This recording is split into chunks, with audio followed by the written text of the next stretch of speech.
Face లో బాగా కనిపిస్తుందండి. సో అపాలజీ చెప్పారు, కానీ ప్రకాష్ రాజ్ మాత్రము ఇప్పటికీ చెత్తగా మాట్లాడాడు. శివాజీ ఆడవాళ్ళ పట్ల గౌరవమే లేదు అని చెప్తున్నాడు. ఏం చెప్తారు మీరు? నేను ఇంకా చూడలేదండి, చూసి నాకు చెప్తాను.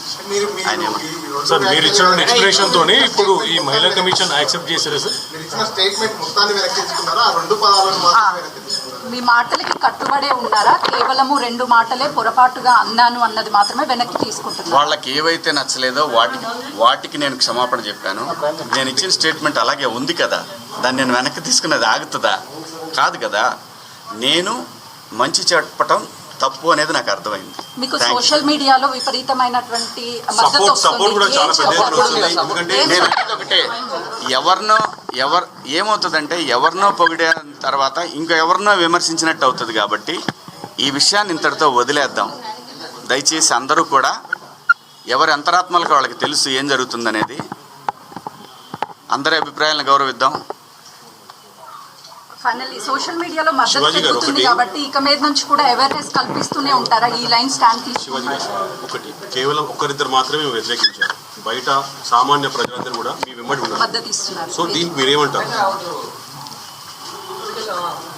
నేను అవకాశం ఇచ్చానండి, కొంతమందికి మాట్లాడే అవకాశం ఇచ్చాను. ఇక్కడ నాకు అర్థమైంది ఏంటంటే నువ్వెంత నీ బతుకెంత అంటున్నారు, వాళ్ళని గౌరవిస్తాను. ఇప్పుడు మీరు చెప్పిన దాంట్లో కూడా నా మీద అంత నా వెనకాలే ఉండి నా మీద కుట్ర చేశారన్నారు కదా. అదే నేను అనేది. నేను ఎవరికి భయపడను. అంటే మీకు బాధగా అనిపిస్తుందా? నేను బతుకు తెరుకు వచ్చేవాడిని, ఇక్కడ కాకపోతే కష్టపడేవాడిని, ఇంకో చోట పోయి బతుకుతా. అంతేగాని ఆత్మాభిమానం చంపుకొని ఎవడికో భయపడి ఎవడో బెదిరిస్తే ఎవడో వార్నింగ్లు ఇస్తే భయపడే రకాన్ని కాదు.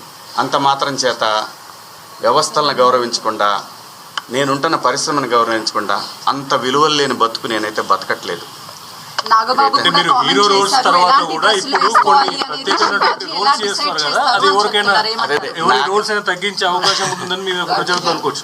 నా చూడండి, నాకు భగవంతుడు ఈ జన్మలో నటుడిగా బతుకమని ఇచ్చాడు. బతికే బతుకులో సమాజానికి ఉపయోగపడే విధంగా బతుకమని చెప్పాడు. నేను అలాగే బతుకుతున్నా. అన్నిటికీ ప్రతి ఒక్క దానికి గుర్తుపెట్టుకోండి, కాలం కర్మ అన్నిటికీ సమాధానం చెప్తుంది.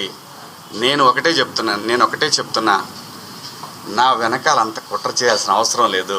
నాకు ఈ సినిమా కాకపోతే నేను రైతు కొడుకుని, నాకు 30 ఎకరాల పొలం ఉంది, వెళ్ళి బతుకుతా. కానీ భయపడే రకాన్ని మాత్రం ఎప్పటికీ కాదు. ఇది పొగరు కాదు, ఇది నా ఆత్మాభిమానం. ఇది నా నాగబాబు గారిది నేను చూడలేదు. వీళ్ళిద్దరు మీరు చెప్పింది నేనేమీ చూడలేదు. అందరికీ నచ్చే విధంగా ఎవరు మాట్లాడలేరు. ఆఖరికి గాంధీజీ మీద కూడా హత్య జరిగింది. ఈ దేశంలో ఎవరిని, ఈ భూమి మీదనే ఎవరు సాటిస్ఫై చేయలేరు. యథార్థవాది, లోక విరోధి. తెలీదండి అన్ని. అదే ఎవరు కుట్ర పన్నుతున్నారు ఏంటనేది కనిపిస్తానే ఉంది. వాళ్ళకి ధైర్యం వచ్చి మాట్లాడిన ఇద్దరిని మీరు మీ బయట కుట్ర చేస్తామని చెప్తున్నారా? చిచ్చి పాపం, వాళ్ళకి ఏం సంబంధం లేదు. వాళ్ళ అమాయకులు అంతే. మీడియా ముఖంగా మహిళలకి మరొకసారి ఏమన్నా చెప్పాలనుకుంటున్నారా? నేను మహిళలకి చెప్పాల్సింది ఏమీ లేదు. దయచేసి ఒరే అబ్బాయిలో, మన ఇంట్లో ఆడవాళ్ళు ఉన్నారు, వీళ్ళని కూడా నాకు తెలిసి మొన్న కూడా అది క్రేజీలో జరిగిన ఇన్సిడెంట్. ఒక ఆర్టిస్టులు కనపడ్డప్పుడు జనాలు, పిల్లలు ఎగబడతారు. అదేమైందంటే ఇబ్బందికరంగా అనిపిస్తుంది. ఆ పాపం వాళ్ళకేంటంటే, నేను భాష రాదని మాత్రమే చెప్పాను కానీ లేకపోతే ఆ సలహా కూడా ఇచ్చేవాడిని కాదు. ఎంబ్రాసింగ్గా ఫీల్ అయిందని ఓ మాట చెప్దామనే దాంట్లో మాటలు తూలాను.